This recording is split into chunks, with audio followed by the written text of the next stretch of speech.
ক্ষেত, ফুল, ফল, ফসল, শরীর, স্বাস্থ্য, জীবন, যৌবন, হাসি, কান্না, আনন্দ, বেদনা, এত কোটি নিয়ামত দিয়ে যেই আল্লাহ এই নাফরমানের কাছ থেকে একটা সেজদা পায় না, আমার স্পষ্ট কথা হলো তুই কুত্তার চাইতে নিকৃষ্ট বেটা, তুই কুত্তার চাইতে নিকৃষ্ট।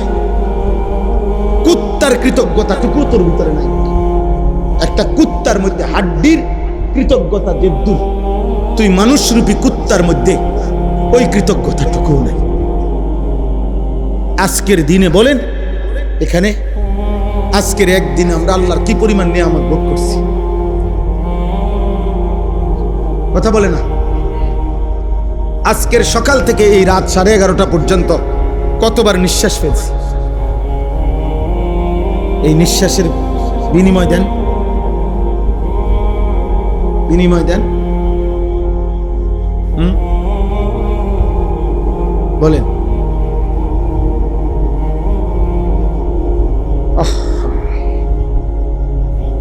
হাই মুসলমান, মানুষ হইলা কেন? ভাত খাওয়ারই, ঘুম যাওয়ার কি, পেশাব পায়খানা করো আর কি, যৌন চাহিদা, লজ্জাস্থানের চাহিদা পূরণ করো আর কি। মানুষ তো হইল না, ইনসান তো হল। বেনামাজি ইনসান না, বেনামাজি জালেম। সে আল্লাহকে প্রত্যাখ্যান করে, সে রাসূলকে প্রত্যাখ্যান, সে কোরআনকে প্রত্যাখ্যান করে।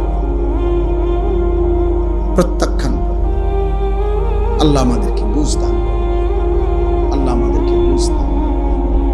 আমার ভাই, আমার আব্বা, রাগ হয়ে না, সবটুকু মায়া দিয়া বলবেন, কেন নামাজ পড়বেন?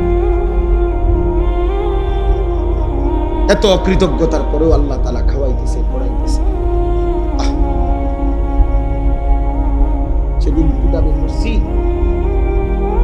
হযরত আবু বকর সিদ্দিক রাদিয়াল্লাহু তাআলা একদিন কাঁদতেছিলেন আর বলতেছিলেন, আইয়ু সামাইন তুযিল্লুনি আইয়ু আরদিন তুকিল্লুনি ইযা কুলতু ফি কিতাবিল্লাহ মা লা আ'লাম। দুনিয়াবাসী, আমার আল্লাহ তার কালামের মধ্যে যা বলে নাই,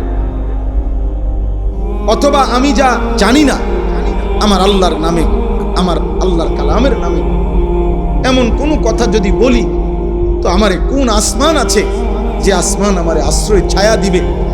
কোন জমিন আছে যে জমিন আমারে ধারণ করবে?